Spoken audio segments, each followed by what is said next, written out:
లో బుధవార సమయములో చెప్పిన ఆ మాటలను, ప్రశ్నలను మనము సమాధానములు రాబట్టుకుందాం పరిశుద్ధాత్మునిలో నుండి.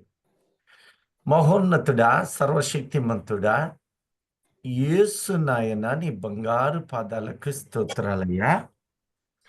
నాయనా, నేను అల్పుణ్ణి, అయోగ్యుణ్ణి, ఎన్నిక లేనివాణ్ణి, పనికి మాలినోడయ్యా, దౌర్భాగ్యుణ్ణి. నన్ను నీ శిలువ చాటున మరుగు చేసుకుని నీ ప్రజలైన వీరితో నీవు మా అందరికీ నీ మాట్లాడి నీ సన్నిధి కాంతిని మాపై ఉదయింపచేసి నీ వాక్యపు వెలుగులో నాయన వాక్యమునకు కుడికి గాని ఎడమకు గాని వెళ్ళనీయక సూటిగా తేటగా మాట్లాడి నీ వాక్య సత్యములను మాకు బయలుపరిచి మేము ఆనందించున్నట్లు కృప చూపి నీ రాకడకు సిద్ధం చేస్తున్నావని ఎరిగి నాయనా, ఈ కృతజ్ఞతలు మా ప్రభువైన యేసు క్రీస్తు నామములో విజ్ఞాపనలతో సమర్పిస్తున్నాను తండ్రి. ఆమేన్. దయచేసి గత వారము కొన్ని అంశాలను చెప్పి నేను ఒక ప్రశ్న మీ ముందు ఉంచాము కదా. అవునండి. మరలా ఒకసారి 1వ పేతురు 1వ అధ్యాయము 4, 5 వచనాలను ఒక్కసారి చూద్దాం. మన మృతుల ప్రభు నుండి యేసుక్రీస్తు ఉమ్, తండ్రి అయిన దేవుడు స్తుతింపబడిన గాక. ఉమ్. మృతులలో నుండి యేసుక్రీస్తు తిరిగి లేచుట వలన మృతులలో నుండి యేసు యేసుక్రీస్తు తిరిగి లేచాడు. ఈ జీవముతో లేచుట కూడిన వలన మనకట ఆ జీవముతో కూడిన ఆ, నిరీక్షణ మనకు కలుగునట్లు ఒకటి అనగా జీవముతో కూడిన నిరీక్షణ అనేది మనకు పెట్టాడు. మామూలు నిరీక్షణ కాదది, జీవముతో కూడిన నిరీక్షణ. నిరీక్షణలు చాలా ఉన్నాయి. విశ్వాసి నిరీక్షిస్తూ ఉన్నాడు, దాని ఫలితము పొందాలని ఎదురు చూస్తున్నాడు. మరి అందులో ఎంతమంది ఆ నిరీక్షణ కలిగి ఉన్నారు? ఆ నిరీక్షణ జీవముతో కూడినది. ఇప్పుడు జీవముతో కూడిందా? అది ఎలా ఉంటుంది? ఆ జీవము ఏ తీరులో నిన్ను నడిపిస్తుంది? అక్కడ ఉండబోయే జీవమే పాటిది? ఈ అంశాలు తర్వాత ధ్యానిద్దాం. రండి. అనగా ఆ, అక్షయమైనదియు ఉమ్, నిర్మలమైనదియు వాడబారనిదియునైన ఆ, స్వాస్థ్యము మనకు కలుగునట్లు ఆ. ఆయన తన విశేష కనికరము చొప్పున మనల్ని మరలా జన్మింపజేసెను. మనలను మరలా జన్మింపజేశాడు. ఒకసారి జన్మించాం, తల్లి గర్భములో జన్మించాము. యోహాను సువార్త 3వ అధ్యాయము 3 నుండి 5 వచనాలు తిరిగి జన్మించడం అనే అంశంలో ప్రభు ఒక చక్కని మాటని బయలుపరుస్తూ ఉన్నాడు. యేసు ఆ, అతనితో ఒకడు క్రొత్తగా జన్మించితేనే కాని ఆ. అతడు దేవుని రాజ్యమును చూడలేడని నీతో నిశ్చయముగా ఈ రోజున చెప్పుచున్నాను. దేవుడు నీటి మూలముగాను ఆత్మ మూలముగాను ఒక క్రొత్త జన్మను మనకు ఏర్పాటు చేసి మనలో అనేకులను నిరీక్షణను కలుగచేస్తున్నాడట. జీవముతో కూడిన ఒక గొప్ప నిరీక్షణ దేవుని సన్నిధిలో ఉన్నది. ఆ పరలోక రాజ్యములోనికి నీవు నేను చేరాలి అంటే పెండ్లి వస్త్రాన్ని నీవు ధరించి నిరంతరము ఆనందించు వ్యక్తిగా ఉండాలి. పెళ్లి వస్త్రము ఎవరు ధరిస్తారు? పెళ్లి పెళ్లి కుమారుడు కుమారుడు కుమార్తె. పెళ్లి పెళ్లి కుమారుడు కుమారుడు పెళ్లి కుమార్తెలు ఇద్దరే కదా. అవునండి. ఇంకా పెళ్లికి వెళ్ళే ముఖ్యులు ఎవరు ధరించారంటారా? వాళ్ళు ధరించారు. వాళ్ళు కూడా ధరిస్తారు. అంటే పెళ్లి వస్త్రం పెండ్లి కుమారుడు మన ప్రభువు అయిన యేసుక్రీస్తు. యేసుక్రీస్తు.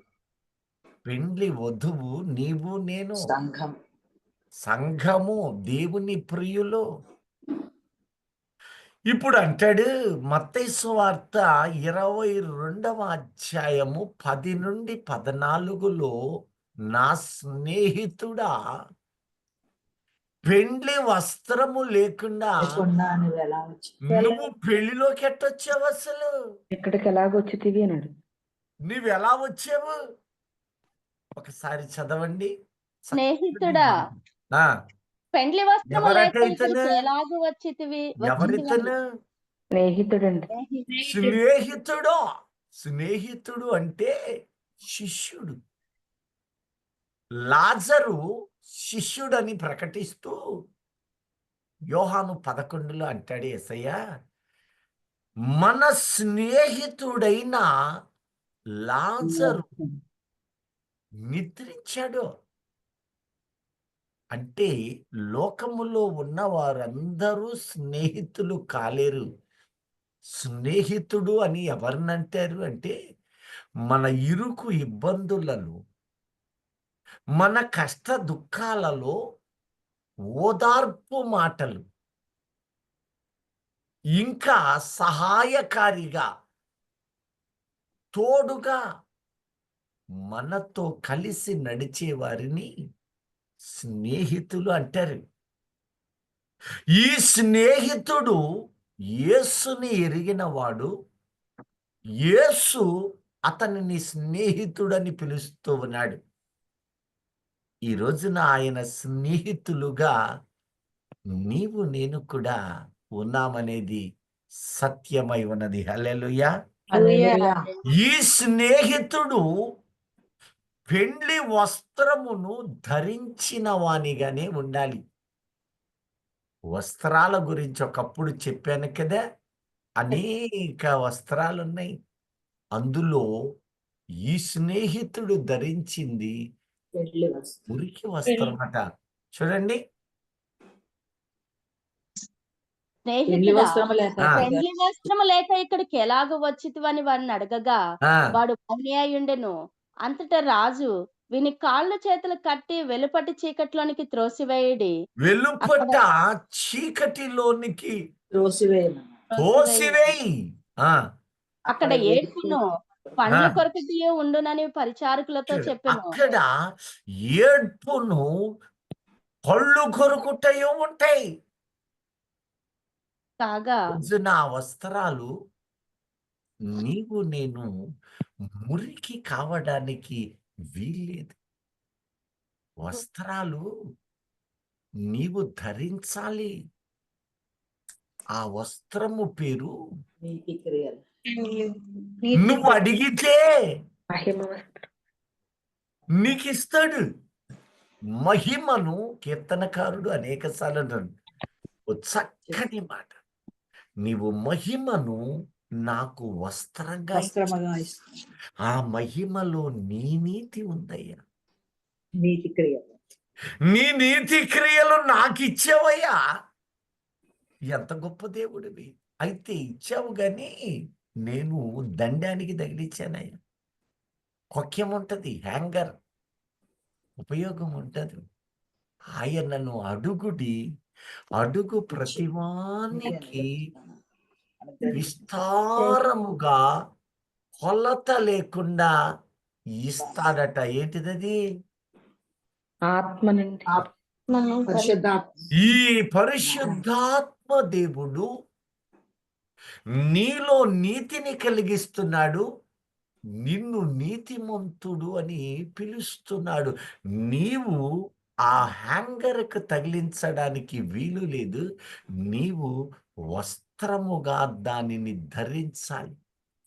ఒకప్పుడు ఆయన పుట్టిన వెంటనే ఆయన కూడా ఒక వస్త్రాన్ని పుట్టినప్పుడు పొత్తిగుడ్డ. ఆయన పొత్తిగుడ్డలండి. తండ్రి ఒక వస్త్రాన్ని ధరించాడు, చేశాడు. ఆ వస్త్రము ఏ వస్త్రం అది? మహిమా వస్త్రమా? మురికి వస్త్రమా? మురికి గుడ్డ. వస్త్రమే అండి. ఆయనకు మురికి వస్త్రం. కారణం ఏంటంటే నీ నా మనందరి మురికి వస్త్రముగా ఆయనను చుట్టివేసింది. 1 కాదు, 2 కాదు, 33.5 సంవత్సరాల పాటు. అంతేకాదు, ఇంకా ఆత్మీయంగా చూస్తే ఆదాము పాపము చేసిన తొలి క్షణము నుంచే ఆ వస్త్రపు పోగులు చుట్టబడతానే వచ్చినాయి. చివరకు కలువరి యాగము ద్వారా దానిని మేకులతో కొట్టివేశాడు. సామెతకారుడు అంటాడు పరమగీతాలతో, నేను నా వస్త్రాన్ని తీసివేశాను, నేను మరలా దానిని ధరింపనేలా. ఇక ఆ వస్త్రము నీకు తొలగించబడి పెండ్లి వస్త్రమై ఉండాలి.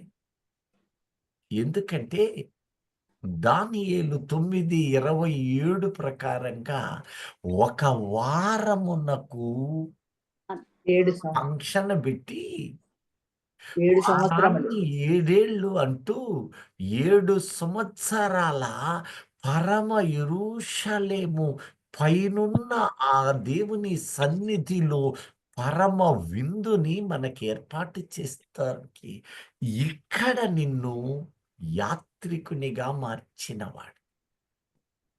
నీకు ఈ మహిమను, ఈ నీతిని వస్త్రముగా ధరింపచేశాను, నీవు ధరించు అంటున్నాడు.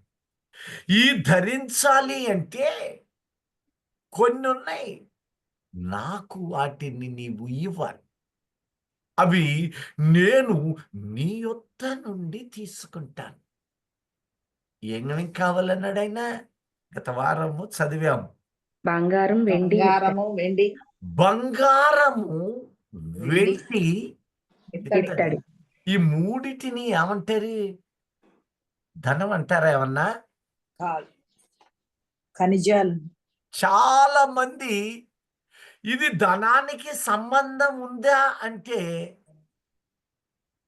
మనోళ్ళు తెలివిగల్లోళ్ళు 3-4 అడ్మిట్ చేశారు, కానీ మిగతా వాళ్ళంతా నాకెందుకు వచ్చింది తిప్పలన్నట్టు ఇట్లాంటి ప్రశ్నలు సమాధానం ఎందుకు లేని అన్మ్యూట్ చేసుకున్నట్లేరు.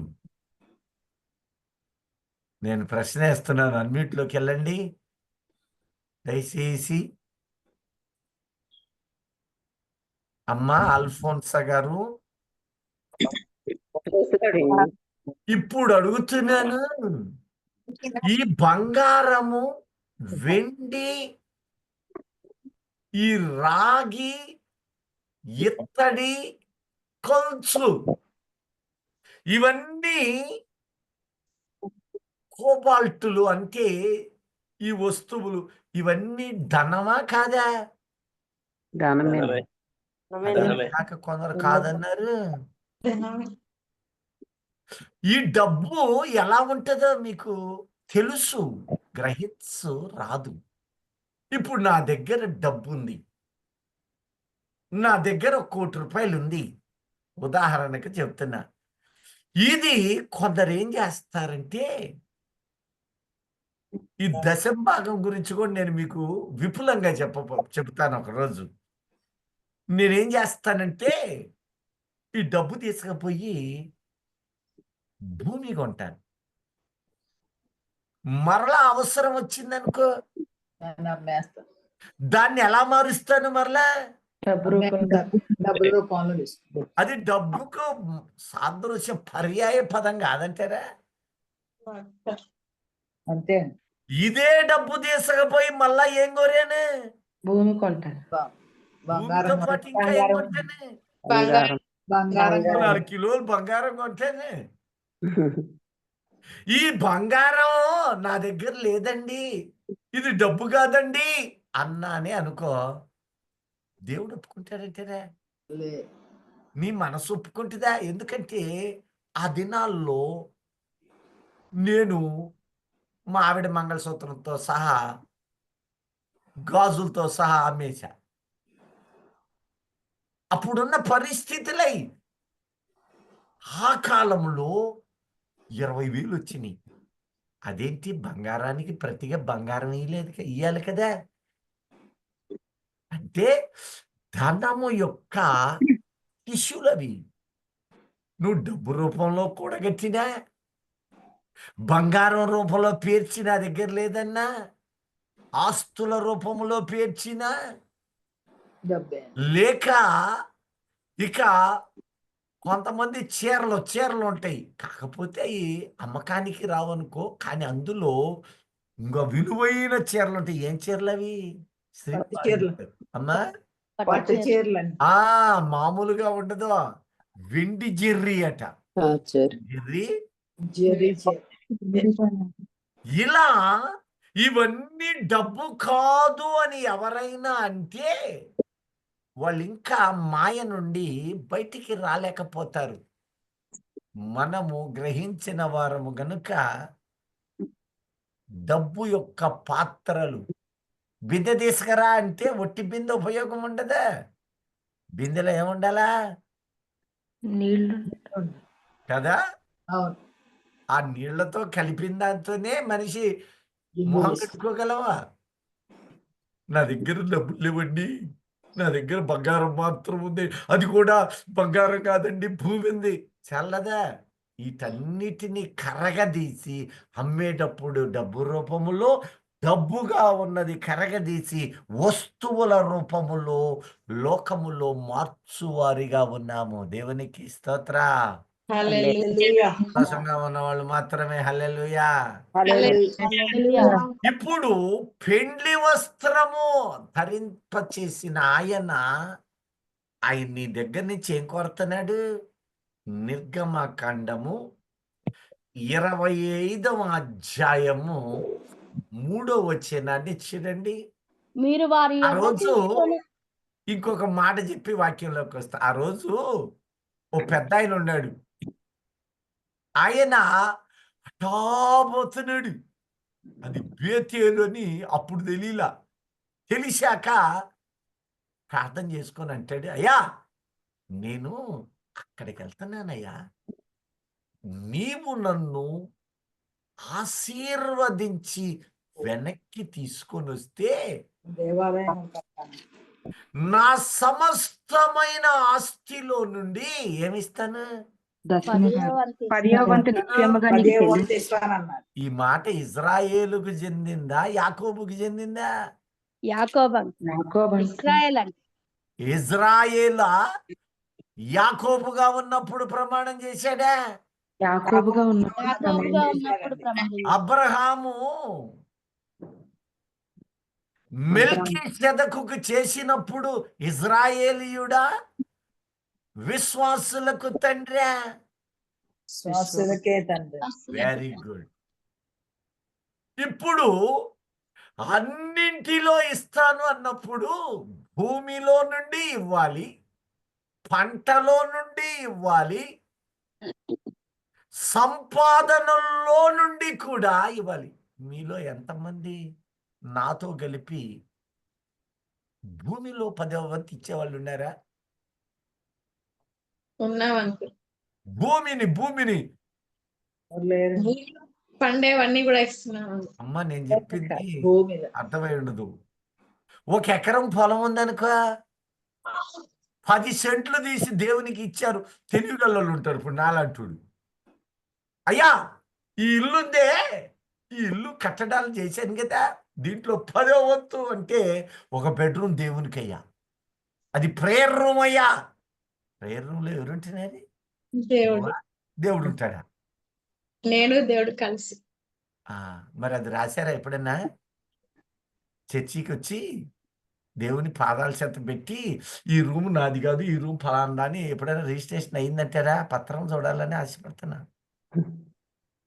చేయలేం కదా. చేయలేదు. అవునండి. అందుకని దేవుడు ఏం చేస్తున్నాడంటే నీ యొద్ద నుండి తీసుకొనవలసినవి నేను కానుకగా నేను తీసుకోదలిశాను. ఇది నిగూఢ భావాలు, వాడి జోలు ఇప్పుడు వద్దు గాని. వాడు అక్కడే పడుకుంటున్నాడు, ఎక్కడ రూములు పిల్లకాయలు ఉన్నారంట. అవునమ్మా, లేపండి, సెలవులుగా ఆడుకుంటారు. చెప్పండి. 25వ అధ్యాయము మీరు 3వ వచనాన్ని చూడండి. ఇప్పుడు అంటాడు, మీరు వారి యొద్ద తీసుకొనవలసినవి ఎవరి దగ్గర? ఇజ్రాయెల్ దగ్గర. ఇజ్రాయేలుడు అంటే దేవుని ఇజ్రాయేలుగా నీవు నేను. దేవుని ఇజ్రాయేలైన నీ యొద్ద నా యొద్ద ఏం కావాలంటున్నాడు? అర్పణ లేవనగా ఆ బంగారు, బంగారము, వెండి, రెండోది వెండి, వెండి, ఇత్తడి, ఇత్తడి, ఇత్తడి అంటే రాగి, కోబాల్ట్ లేక జింకు మిశ్రమం. అదే కంచు అని కూడా అంటే. కంచు అన్నాను. దాని నుంచే స్టీలు, దాని నుంచే ఐరన్, ఒకటి కాదిక. ఈ మిక్సర్ చేయటం మొదలుపెట్టి ఈ యొక్క కంచు నుండి గొప్ప గొప్పవి తయారు చేసి నీ ఇంట్లో పాత్రలుగా ఉంచబడి అన్నీ అయ్యే. ఈ 3 నాకు మందిర నిర్మాణానికి కావాలి అని అంటున్నాడు. ఇప్పుడు నేను శరీర సంబంధమైనవి పక్కన పెట్టి నేను మిమ్మల్ని ఆత్మ సంబంధమైన అంశము మీ ముందుంచి మొదట ఏది కావాలన్నాడు? బంగారం అండి. బంగారం. ఏమిస్తున్నారు? బంగారం. నిర్గమ 12:35 వచనం చూడండి. ఇశ్రాయేలీయులు మోషే మాట చొప్పున చేసి ఐగుప్తుల యొద్ద వెండి నగలను, బంగారు నగలను, వస్త్రములను అడిగి వెండి, తీసుకొనిరి. బంగారు ఇక అన్ని తీసుకున్నారట. ఆ తీసుకున్న దాని నుంచి ఇచ్చారో వాళ్ళ దగ్గర మరి యాడుంటే అరణ్యాలు కదా. మొత్తానికి అక్కడ ఆ సమయం ముందు రాయబడలేదు కానీ ఒకటి స్థిరమైంది. ఇప్పుడు మనం ఆత్మీయంగా దేవునికి వాళ్ళు ఇచ్చారట. దేవుడు దానిని మందిరముగా కట్టడానికి స్వీకరించాడు అని రాయబడింది. ఇప్పుడు మొదటి ప్రశ్న మీ ముందుంచాను. వెండి అనగా ఆత్మీయ అర్థము ఏమై ఉన్నది? దేనికి సాదృశ్యము? ఎవరైనా చెప్తున్నారా? నేనే చెప్పాలా? పరిశుద్ధత, విడుదలండి, త్యాగం. సరే, అధికారం. నిర్గమకాండము 30వ అధ్యాయము 16వ వచనాన్ని చూడండి.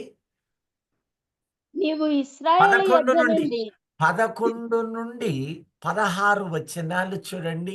ఈ లోకములో ఉన్న వెండి నీ ఇంట్లో వెండి పాత్రలుగా ఉంటుంది, వెండి గ్లాసులుగా లోక సంబంధంగా ఉంటూ ఉంటే దేవుడు ఈ ప్రకృతిలో ఉన్న వాటిని నీతో నాతో పోలుస్తూ ఉన్నాడు.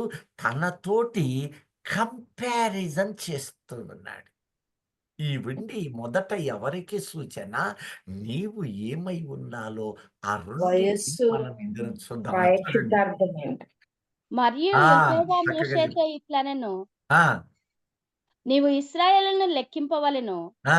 వారు లెక్కింపబడవేలకు ప్రతివాడు యెహోవాకు తన ప్రాణ పరిక్రయ ధనమునిచ్చుకొనవలెను. అలాగు చేసిన ఎడల నీవు వారిని లెక్కించినప్పుడు వారిలో ఏ తెగులును పుట్టదు. చూడండి, నీవు అలాగూ చేయాలి. ఏం చేయాలంటే ప్రాణ ప్రాయశ్చిత్తమట దానికి పేరు.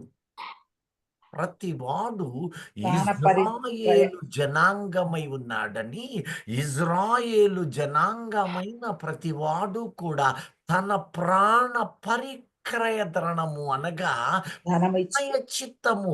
వెండి దేనికి సాదృశ్యము అన్నప్పుడు ప్రాయచిత్తమైన ఇష్టార్థమైన దేవునికి స్తోత్ర. హల్లెలూయా. మీకు సంతోషంగా లేదు? హల్లెలూయా. హల్లెలూయా. వెండి శరీర రీతిగా అది లోక సంబంధమైన ధనముగా ఉన్నది. వెండి లోక సంబంధమైన ఒక ఆభరణమై ఉన్నది. ఇప్పుడు ఆ వెండిని చూపుతూ ఉన్నాడు. ఆ వెండి నీలో నాలో కనపరుస్తూ ఉన్నాడు. అది ఆత్మ సంబంధమైన వెండిగా నీవున్నావా? అంటే నీ బ్రతుకుకు ప్రాయచిత్తము లభించిందా? దేవుడు నీ పాపములను ప్రాయచిత్తము చేశాడా అంటే ఎస్, అనేక పాపము ప్రాయచిత్తము జరిగించాడు. ఎలాగంటే ఆయన రక్తము నీ పాపములు విడుదల కలగ చేయుట ద్వారా. సంతోషంగా ఉన్న వాళ్ళు మాత్రం దేవునికి స్తోత్ర. హల్లెలూయా. ఆ రోజున అంటూ ఉన్నాడు, ఆ రోజున ఇజ్రాయేలు మోషే అహరోను కాలాలలో అది అవసరము లేదు కనుక అవి అక్షరార్థంగా కనపడుతూ ఉన్నాయి. నీవిప్పుడు ఆత్మ సంబంధివై ఉన్నావు, పరిశుద్ధాత్మ దినాలలో ఉన్నావు, రాకడ దినాలలో ఉన్నావు గనుక ఆ నిగూఢమైన ప్రతి భావము నీలో చూపుతున్నాడు. దేవుడు ఉదాహరణలు కానీ ఉపమానాలు కానీ ఈ ప్రకృతిని అనేక సార్లు వేదికను చేసి చూపాడు. ఈ ప్రకృతిలో అనేక సాదృశ్యాలు సారూప్యాలు చూపుతున్నాడు. ఇందులో ఈరోజు ఒక వెండిని చూపుతున్నాడు. ఈ వెండిని గూర్చి చెబుతున్నాడు. ఈ వెండిని నీవు ఇంట్లో పాత్రగా చూస్తున్నావు. మీలో ఎవరైనా ఆ వెండి గ్లాసులో తాగేటప్పుడు ఆ వెండి గ్లాసు భౌతికంగానే చూస్తారు గాని ఈ వెండి దేవుడు భూమిలో ఎందుకు పెట్టాడు? భూమిలో ఖనిజ రూపంలో ఎందుకు పెట్టాడు? ఈ భూమిలో మీద ఉన్న మన్నులో వాటిని ఏర్పాటు ఎందుకు చేశాడు? అవును కదా, ఆ మన్ను నేనే కదా. ఆదాము అంటే అర్థమేంటి? మన్ను ఈ మన్నులోనే వెండిని పెట్టాడు కదా. నీలో ప్రాయచిత్తాన్ని కలుగ చేశాడు కదా. నీ జీవితము నా సొత్తు అన్నాడు కదా. ఆ వెండి ప్రాయచిత్తం కోసం చేసింది. అబ్బాయి బుడ్డోడా, నాకు ప్రాయచిత్తం అయిందిరా, ఈ వెండిలో ఉన్న నీళ్లు తాగురా అని ఎప్పుడన్నా అనుకున్నారా? ఆ వెండి గ్లాసు బంగారం గ్లాసుల్లో పెడుతున్నారు కానీ అటు తాగండి పాడి అది మూతేసి కడిగి లోపల పెడుతున్నారా? ఆలోచన చెయ్యము. ప్రతిదీ కూడా యేసయ్య ఏమన్నాడు చూసారా? మన వాక్యములోనే మరొక ఉపమానం మీ ముందు ఉంచుతాను. ఎన్నో పక్షులు ఉన్నాయి కదా. ఒక పక్షిని మాత్రం ఆకాశ పక్షులను చూడుడి అన్నాడు. అవి విచ్చుకున్నారా? కోయవు అవును కదా. అంటూ తర్వాత లోక 12లో ఆ పక్షులు ఏంటయ్యా అంటే కాకులను చూడుడి అన్నాడుగా. కాకులను చూస్తున్నారా మీరు? చూస్తున్నారా? చూడటం అంటే ఏంటి? విచారించి చూడుడి. కాకులను చూడమంటే గమనించమని అర్థం. చూడమంటే ఏంటి? గమనించాను. గమనించారా? అమ్మా బిందు గమనించావా? గమనించాను. ఏం గమనించావు చెప్పు తల్లి. అదేంటి గమనించాన్నావు కదా, ఇట్లా అడుగుతానని అనుకోలేదంటారా? ఇప్పుడు నేను చెప్పనా నేనేం గమనించాను? కాకుల్నే ఎందుకు చూడమన్నాడు అంటే ఈ కాకులు ఉన్నాయే అన్ని పక్షులకి ఈ కాకికి కొంత వ్యత్యాసం ఉంటుంది. అన్ని ఏం చేస్తాయి అంటే ఈ సీజన్లో అక్కడ పచ్చటాకులు ఇక్కడ పచ్చటాకులు తెచ్చి గూళ్ళు కట్టి ఈ చలికి దాక్కుంటా అవి మెత్తటి ఆ ఆకుల మీద గూడు కట్టి గూడులో అవి గుడ్లు పెట్టి పిల్లలను పొదిగి ఎదిగిన తర్వాత వాటిని బయటికి తీసుకొస్తాయి కదా. ఈ కాకులున్నాయే వాటి కూటుల్లో పెడతాయి. కన్నపోయే ముందు దాకా అసలు పట్టించుకోవు. ఇక రేపు మాపో వేరే ఆ గూట్లో గుడ్లు పెడతారు. పెడతారనంగా ఆ చెట్టు కొమ్మలు, ఆ ముళ్ళ తుప్పలు, అవి ఇవి ఎండుటాకులన్నీ అవి తెచ్చి తీసుకొచ్చి గూడు కడతారు. ఉడిగట్టి అది కంటది. ఈ కన్న తర్వాత ఇంకా కొద్దిగా రెక్కలు రాగానే ఇంక అక్కడ ఉంచదా, దాన్ని కూడా తీసుకుపోయి ఎక్కడ నివాసం ఉంటుందో తెలుసా? కోయిల ఇంకా మీ ఇంటి ముందు కరెంటు స్తంభాల మీద ఉండదంటారా? ఉంటాయండి. మీ ఇంటి గోడల మీద, మిద్దె మీద, అపార్ట్మెంట్ అయితే అపార్ట్మెంట్ మీద ఉంటాయా? ఉంటాయండి. వాటికి నిలువ ఇక్కడ నీడ లేదు, ఈ లోకములో స్థానము శూన్యమని వాటి ద్వారా దేవుడు బయలుపరుస్తున్నాడేమో. కాసేపు ఇక్కడ ఉంటది, కాసేపు అక్కడ ఉంటది, ఎట్టెట్టో ఉంటది.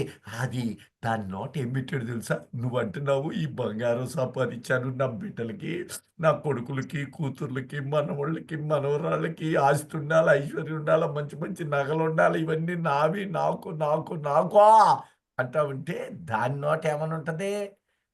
కావు కావు కావు, కావు, కావు. ఇవేవి స్థిరం కావు కావు కావు అని కావంటా ఉంటది. అది నేనేమో యేసయ్య దాని నోట కావు అని పెట్టాడు, కాకులు చూడమన్నాడు. చూసారా ఎప్పుడన్నా?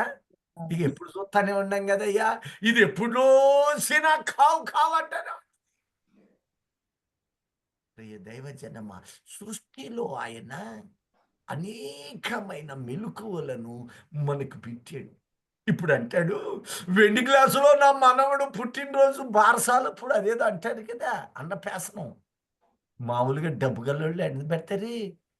వెండి గ్లాస్ ప్లేటు వెండి ప్లేట్లో పెడతావు కానీ, వెండి గ్లాసులో నువ్వు నీళ్లు తాగిస్తావు కానీ, మంచిదే, అదేంత పొరపాటు కాదు. కానీ ఆ వెండి అసలు ఎందుకు పెట్టాడు బైబిల్లో? ఒక వస్తువు ఏడు ఉంది అంటే ప్లాస్టిక్, ఇది బైబిల్లో దానికి సంబంధమైంది ఏదో ఉంటది కదా, అది నా గురించి ఏమైనా ఉందా అని ఆలోచన చేసిన నాడు ఆయన సత్యాలు మనము కనుగొంటూనే ఉంటాం. ఈ వెండిని అంటాడు ప్రాయచిత్తమైనది. వెండి చిత్తార్థమే. నీ ప్రాయచిత్తమది. ప్రత్యక్షుడు కూడా ఆత్మీయంగా మరొక మాట అంటాడు, ఆ వెండి నేనే నాయనా, ఆ గనిని, ఆ ట్రెజర్ నేనే, నీకు ప్రాయచిత్తాన్ని, ప్రాయచిత్తము చేసిన వాణ్ణి, నా ప్రాణమును పరిక్రయ ధనముగా పోపడ్డాను. ఆ రోజు యోధా ఎన్ని వెండి నాణ్యాలకి అమ్మాడు? 30 వెండి 30 వెండి నాణేలు. సొలొమోను వెండి నాణెం. అవి తీసుకుపోయి ఆడేసాడు. జకరియా అప్పుడే చెప్పాడు, దేవాలయంలో నా పడేసి కూలి నాకిమ్మని నేను వారిని అడుగగా, కుమ్మరి వాని పొలంలో ఇచ్చి కొనడానికి నా మందిరములో పెట్టారు. పరమ కుమ్మరి. వెండి వీళ్ళు పాపం చేసి ఆ సొత్తునట అక్కడ పెట్టారట.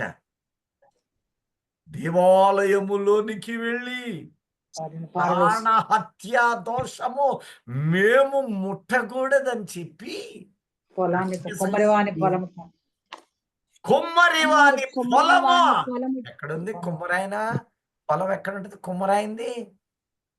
ఇర్మియా నేను చెప్పిన చెప్పేది శరీర సంబంధ కుమ్మరి కాదా, పాత్ర. నిన్ను నన్ను మలిచిన పరమ కుమ్మరి ఒక ఆయన ఉన్నాడు. మట్టి పాత్రను చేసిన వాడు, ప్రభువైన యేసుక్రీస్తు. తన రక్షణను నీకు అందించిన కుమ్మరి ఆయన పేరు దేవాది దేవుడై ఉన్నాడు. హల్లెలూయా. అక్కడికి తీసుకుపోయి వేసేసారు. నా కూలి నాకు ఇవ్వమంటే ఈ పాత్రగా ఉన్న ఈ నాణ్యములు, నీ పాపములు, నీ అపవిత్రతలు, నీ దోషములుగా ఉన్న ఒక్కొక్క నాణ్యము అక్కడకొస్తే అక్కడ ఆయన దానిని స్వీకరించి అప్పుడు ఆయన అంటున్నాడు, నా సొత్తు నాకు దొరికింది, ఇప్పుడు ఏం చేస్తానో తెలుసా? నా యొద్ద నా కుమారుని పంపి ప్రాణము పెట్టుట ద్వారా నా నిబంధనను నెరవేరుస్తున్నాను. హల్లెలూయా. హల్లెలూయా. హల్లెలూయా. ఆ రోజు అదే చేశాడు, తెలియకనే చేశాడా యోధా. తీసుకుపోయి ఆ నాణ్యాలన్నీ తీసుకుపోయి దేవాలయం ఆ రోజే ఇది ఇప్పుడు జరగల. మీరు చూస్తే ఆదికాండము 20వ అధ్యాయము 16వ వచనములో పరిక్రయ ధనముగా రిపెంటెన్స్ కోసమని పశ్చాత్తాపపు ధనముగా ఆ రోజే అబ్రహాం విషయంలో జరిగింది అది. మరియు అతడు శారాతో, ఆ, ఇదిగో నీ అన్నకు నేను 1000 రూపాయలనిచ్చి ఉన్నాను. నేను 1000 రూపాయలు ఇచ్చిందనా? ఇది నీ యొద్దనున్న వారందరి దృష్టికి ప్రాయచిత్తముగా నుండుటకై. ఇదిగో, ఇప్పుడు వెండి దేనికట్టా? నాకు తెలియక ప్రాయశ్చిత్తం. నేను అక్రమం చేశా, నాకు తెలియక పొరుగు వాని భార్యను తెచ్చా, నాకు తెలియక పొరుగు సొత్తుని తీసుకున్నా. ఇప్పుడు నేను ప్రాయచిత్తము జరగాలి అంటే ఇక్కడ ఇంగ్లీష్ బైబిల్లో నుంచి ఒక్కసారి ఆ మాట చదవండి. 20 ఆదికాండం 16లో ఇంగ్లీష్ నందు 1000 పీసెస్ ఆఫ్ సిల్వర్ అని ఉంటుంది. ఎవరైనా చదవగలరా? 1000 రూపాయలని ఇక్కడ రాశాడు అనగానే 1000 రూపాయలు డబ్బులు అనుకునేరు. ఇంగ్లీష్ బైబిల్ ఎవరైనా చదవగలరా?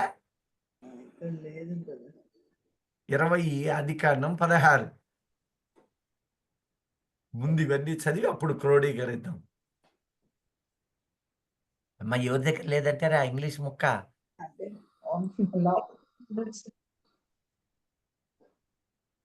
సెల్ ఫోన్ లో ఉంటాయేమో కదా.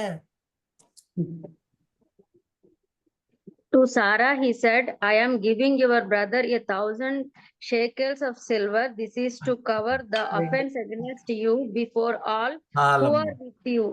నేను నీతిమంతుని దగ్గర 1000 1000 plus pieces of silver. 1000 pieces of silver. 1000 pieces are shekels of silver.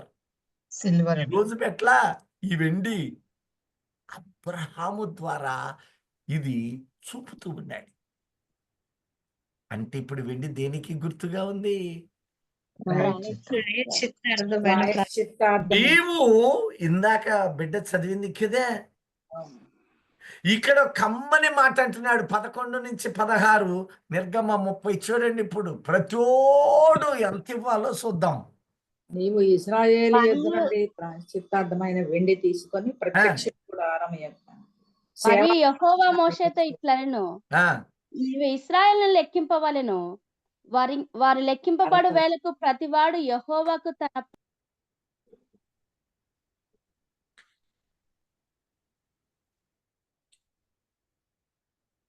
అమ్మ నాకేం పట్ల హల్లెలూయా. మరియు యెహోవా మోషేతో ఇట్లనెను, నీవు ఇశ్రాయేలును లెక్కింపవలెను. వారు లెక్కింపబడు వేళకు ప్రతివాడు యెహోవాకు తన ప్రాణ ప్రక్రియ ధనము నిచ్చుకొనవలెను. అలా చేసిన ఎడల నీవు వారిని లెక్కించినప్పుడు వారిలో ఏ తెగులును పుట్టదు. వారు చేయవలసినది ఏమనగా, లెక్కింపబడిన వారిలో చేరు ప్రతి వాడును పరిశుద్ధ స్థలము యొక్క తులమును బట్టి 1/2 తులము ఇయ్యవలెను. ఆ తులము 20 చిన్నములు. ఆ 1/2 తులము యెహోవాకు ప్రతిష్టార్పణ. 20 సంవత్సరములు కాని అంతకంటే ఎక్కువ వయసు గాని గలవారై లెక్కింపబడిన వారిలో చేరు ప్రతి వాడును యెహోవాకు అర్పణ ఇయ్యవలెను.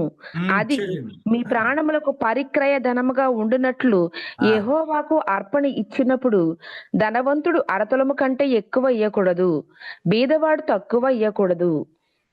నీవు ఇశ్రాయేలీయుల యొద్ద నుండి ప్రతోడు 10 చిన్నముల 1/2 తులం అంటే 10 చిన్నాలు 1/2 తులం 20 చిన్నాలు. మనలో ఎంతమంది ఇస్తున్నారు? నేను డబ్బునంటలా, ప్రాయచిత్తమైన ధనము అంటే నీవే, నీ హృదయమే.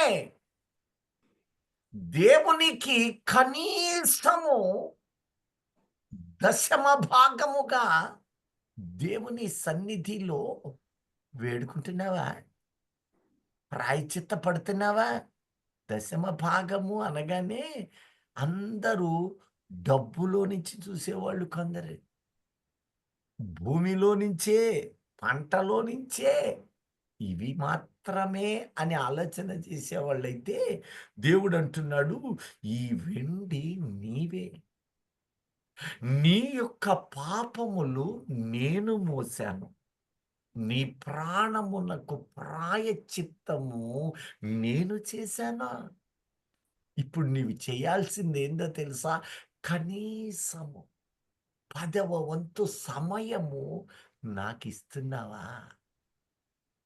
24 గంటల్లో 10వ వంతు నీ ప్రాణము కాపాడబడినట్లు ప్రతివాడు, నేను ప్రార్థన చేశాను నా కొడుకు గురించి 1 గంటన్నారా సరిపోద్ది అన్నాడా? 10వ వంతు ఎవరెవరి వలట? ఇజ్రాయేలుగా లెక్కించబడిన ప్రతివాడు ప్రతివాడు ప్రాయశ్చిత్తపు ధనముగా దేవుని సన్నిధిలో దశమ భాగముగా ఉండి తీరాలి. నీ ప్రార్థన, నీ సమర్పణ, నీ విజ్ఞాపన, నీ పాప విమోచన క్రయధనముగా మార్చబడాలి. ఈ రోజున నాన్న ప్రార్థన చేస్తాడు, అమ్మ ప్రార్థన చేస్తుంది, వాళ్ళ ప్రార్థన నన్ను కాపాడుతుంది అని కొంత మేరకు కాపాడవచ్చునేమో, కానీ నీవు ఇజ్రాయేలు కోవలో లెక్కించబడ్డ తరువాత, అనగా నీవు కొనబడిన తరువాత, అనగా ఆయన ప్రకటన 5వ అధ్యాయము 9వ వచనములో కొనబడుట అంటే ఎప్పుడో ఆయన తెలియచేస్తున్నాడు. చూడండి, పెద్దలు ఉమ్, నీవు ఆ గ్రంథమును తీసుకొని దాని ముద్రలను విప్పుటకు యోగ్యుడవు. ఉమ్, నీవు వధింపబడిన వాడై నీ రక్తం ఇచ్చి ప్రతి వంశములోను, ఆయా భాషలు మాట్లాడే వారిలోను, ప్రతి ప్రజలోను, ప్రతి జనములోను దేవుని కొరకు మనుషుల్ని కొని అదిగో దేవుని కొరకు మనుష్యులను కొన్నాడట. మీ చేతుల్లో బైబిళ్ళు ఉన్నాయే, అవి మీరు కొనుక్కున్నాయి. బైబిళ్ళు రోగాలు వస్తే నెత్తికిన పెట్టేవాళ్ళు ఉన్నారు, ఊటి గట్టినట్టు పెట్టుకునే వాళ్ళు ఉన్నారు. దాని వలన నీకు విడుదల రాదు. విడుదల ఎప్పుడు వస్తుందో తెలుసా? ఆయన నిన్ను కొన్నాడు, ఒకటి కొని నీకు ప్రాయశ్చిత్తం చేశాడు. నీవు ఆ వెండిగా ఉన్నావు. ఈ వెండిగా ఉన్న నీవు కొనబడ్డ వ్యక్తివి, నీవు ఇజ్రాయేలై ఉన్నావు. ఈరోజు చెప్పలేదది. ఈ ప్రాయశ్చిత్తము అనే క్రయధనముగా ఆయన అబ్రహాముకు చూపినవాడు, అబ్రహాము ద్వారా పలికినవాడు, అబ్రహాము ద్వారా మనకు తెలుపుట ఆయన సంకల్పం. అది యేసుక్రీస్తుగా మనకు లోకమునకొచ్చి ఆయన ప్రాయశ్చిత్తం ఎలా కొన్నాడంటే, నిన్ను నన్ను తన రక్తముతోటి కొన్నాడు. ఆయన రక్తము ద్వారా కొనబడిన నీవు దేవునికి దశమ భాగముగా నీవు ఉంటున్నావా? మాయ చేసి దేవుణ్ణి మోసం చేయలేవు. ఇదిగో దేవుడు వెక్కిరించబడడు. నీకు నీవే దీవెన రాకుండా పలుసార్లు లెక్కించబడటము అంటే ఆయన నిన్ను కొనడం. ఎలా కొన్నాడు? రక్తంతో కొన్నాడు. లోకము నుండి నీవు ఏ క్షణమున బ్యాప్టైజ్ అయ్యావో, రక్షణ పొందావో, ఆ దినమున ఆయన నిన్ను కొన్నాడు. మీలో బాప్తీసం తీసుకున్న తల్లిదండ్రులు, బిడ్డలు, వాళ్ళందరూ బాప్టైజ్ అయిన తరువాత వారు నీ బిడ్డలుగా భూమి మీద కనపడుతున్నారు. కానీ ఆ ప్రభువుకి, ఆ దేవునికి జ్యేష్ఠుల సంఘ సభ్యులై ఉన్నారు. ప్రతి ఓడును జ్యేష్ఠుడే. మరి జ్యేష్ఠుడైన వాడి చేయవలసింది, ఆయన నీ స్థితిగతులను ఎరిగినవాడు. ఆయన నీ పరిస్థితులను ఎరిగినవాడు. అర్థతలపు ప్రార్థన విశ్వాస జీవితాలు నీలో ఉన్నాయా? కేజీ అడగటంలా నిన్ను, 10 చిన్నములు, దశమ భాగము. అయ్యా, నీ సన్నిధిలో నేను ఆత్మతో సత్యముతో నిన్ను వెతకలేకపోతున్నానయ్యా. అందుకే నా కొంప చెదుల్లాగుంది. నెమ్మది లేదు, స్వస్థత లేదు, సమాధానము లేదయ్యా. నాకు నేనుగా ఈ తిప్పలు పడుతున్నాను. నేనే కాదయ్యా, నా బిడ్డల పరిస్థితి. పలుసార్లు పరిశుద్ధాత్మ దేవుడు హెచ్చరిస్తూనే ఉన్నాడు. నీ బిడ్డల విషయంలో నువ్వు చేస్తున్నావు, కానీ దేవుడు అంటున్నాడు, మరి వాడి సంగతి ఏంటి? నా కుమార్తె సంగతి ఏంటి? దశమ భాగం ఎక్కడ?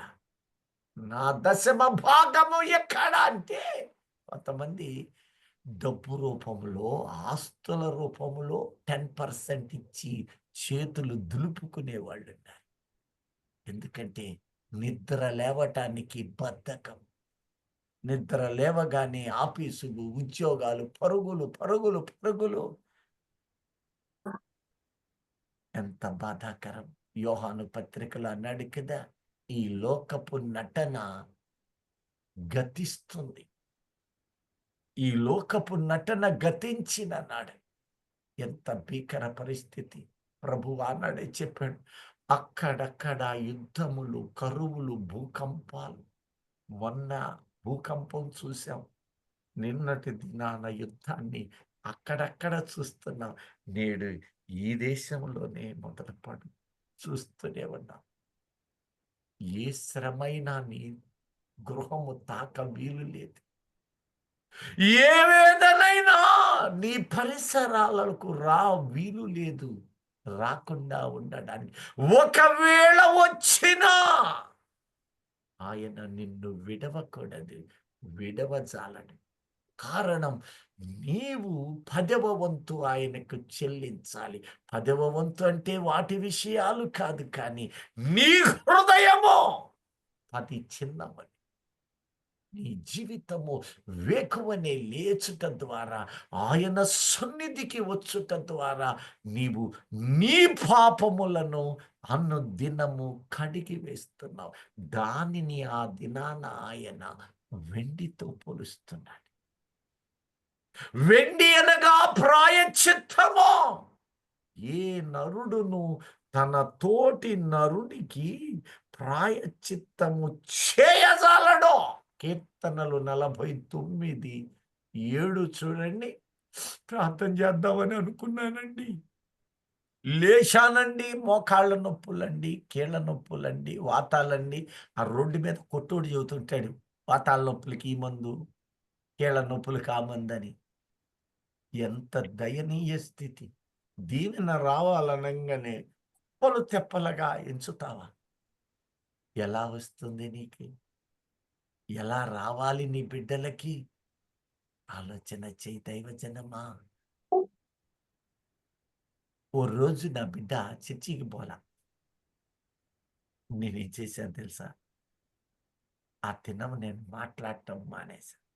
ఎంత చలికి ప్రాంతమైనా కానీ మనసు పెరిగింది. నాన్న, నువ్వేమైనా ముసుగులేసుకొని పోవా?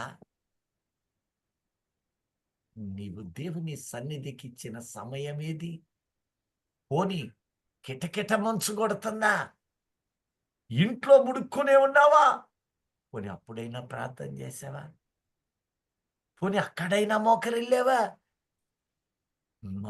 మాయ బతుకుతూ ఉండి ఆపద వచ్చినప్పుడు గిలగిల కొట్టుకుంటూ గాలానికి చెప్పిన చేపలాగా బతకమని ఆయన ఎన్నడూ నిన్ను అనలేదే. ఎందుకంటే ఆయన నిన్ను వెండితో పోల్చాడు. నా మందిరము అన్నాడు. ఈ వెండితో నేను మందిరము, నీ సమర్పణ, నీవు అర్పణ చేస్తే దానితోటి నేను మందిరమును కడతాను. ఆ మందిరం ఎవరో తెలుసా? 1 కొరింథీ 3:16 అంటున్నాడు, నీవు ఆ మందిరము, నువ్వు పాడు చేయడానికి మందిరాన్ని వీల్లేదు. కారణం, నేను ఆ మందిరములో వెండినై ప్రాయశ్చిత్తము చేసి నీ హృదయములో నేను నివాసం ఉంటున్నానన్నాడు. ఎంతమందికి ఆ రీతిగా ఉన్నాడు? చదవ ఒక్కసారి. మీరు దేవుని ఆలయమై ఉన్నారనియు ఇదిగో దేవుని ఆలయము నీవే. దేవుని ఆత్మ మీలో నివసించున్నాడనియు మీరు ఎరుగరా? ఆ, ఎవడైనా దేవుని ఆలయమును పాడు చేసిన ఎడల నీ దేహము కూడా దేవుని ఆలయం. మనస్సులో ఉందండి భక్తి, దేహం బద్ధకం, కుదరదా? దేహం కూడా పరిశుద్ధంగా ఉండాలి. 10 చిన్నముల సమర్పణ కలిగి నీవు ఉండులాగున ఆయన ప్రాయశ్చిత్తం చేశాడట. నీ స్నేహితులు, నీ బంధువులు, నీ ఇరుగు పొరుగు ఎవ్వడు నీకు ఆర్థిక సహాయం చేయగలడు గాని ఎవ్వడు కూడా, కీర్తనలు 49:7 ఒక్కసారి చూడండి. ఎవడును ఏ విధము చేతనైనను ఆ, తన సహోదరుని విమోచింపలేడు. తన సహోదరుణ్ణి ఏ విధము చేతనైనను విడిపించజాలడా. నీవేమన్నా నీ కొడుకు ప్రాణాన్ని విడుదల చేయగలవనుకుంటున్నావా? ప్రియ దైవజనమా, నీ కుమార్తె ప్రాణాన్ని విడుదల చేయగలనుకుంటున్నావా? సాధ్యం కాదు. అతడు ఇజ్రాయేలీయుడు గనక అతను రక్షించబడ్డాడు. వాడి ప్రాణమునకు వాడే కర్తగా ఉన్నాడు. అట్టి ప్రాణము విడుదల జరగాలి అంటే ఒక్క ఆయన మాత్రమే ఆ పని చేశాడు, సర్వశక్తుడగు దేవుడు. అదే మాట అంటున్నాడు మార్కు 10:45లో కూడా. 1 పేతురు 1 18, 19లో, మత్తయి సువార్త 20:28లో. అలాగే ఒక్కటి మాత్రం చదవండి, 1 తిమోతి 2:6 చక్కని మాటలు. 1 తిమోతి 1:6 1 తిమోతి 2:6లోకి రాము. 2:6 ఈయన అందరి కొరకు విమోచన క్రయధనముగా తన్ను తానే సమర్పించుకొనెను. ఆ రాజు అబ్రహాముకి, అయ్యా నేను చేసిన తప్పుకి పరిహారం అంటూ ఇస్తూ ఉన్నాడు. అది వెండి నాణ్యము. అతనికి తెలిసి తెలియకో మరిస్తున్నాడు. అబ్రహాము ఆత్మ సంబంధి ఎరిగిన వాడై ఉండి ఉన్నాడు. ఆ వెండిని తీసుకుంటూ ఉన్నాడు. అదేమిటంటే పాపములకు ప్రతిగా ప్రాయశ్చిత్తమట. ఈ ప్రాయశ్చిత్తం అబ్రహాము ద్వారా దేవుడు ఆ లోకానికి మనకి చూపుతున్నాడు.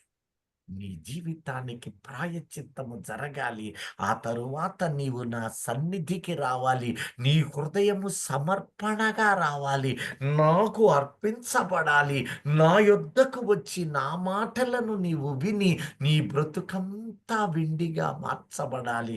అప్పుడు నీవే ఆలయమై ఉన్నావు, నేను నీలో నివసిస్తూ ఉన్నాను.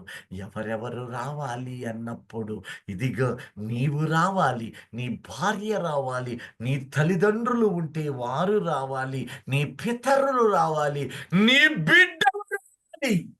నీ ప్రార్థన వాడిని కాపాడుతుంది భూమి మీద, కానీ వానిని రక్షించలేదు. మరణము నుంచి రక్షించబడడానికి ఎవడి సొత్తు వాడు పట్టుకొని అర్పణగా రావలసిందే. ఎందుకంటే ఆ వెండి వాడే, నేను కొనుక్కున్న వెండి. నా ప్రాణము ద్వారా వానిని మన్ను నుండి తీసి వెండిగా మార్చిన వాడను. ఆ వెండిలో నేను ఏర్పాటు చేసిన క్రయధనము నా ప్రాణము. నేను అట్టి వానిని విడిపిస్తూ ఉన్నాను, రక్షిస్తూ ఉన్నాను. ఒక దినము అట్టివాని కోసము రాబోతూ ఉన్నానని ప్రకటిస్తున్న దేవునికి మహిమ కలుగును గాక. సంతోషంగా ఉన్న వాళ్ళు, ఆయన అంగీకరించిన వాళ్ళు వారి కుటుంబములను ఆ రీతిగా మార్చుకొందురు గాక. బంగారాన్ని గురించి మరలా ఆయా సమయాల్లో బంగారము దాని స్థితులను జ్ఞాపకం చేసుకుందాం.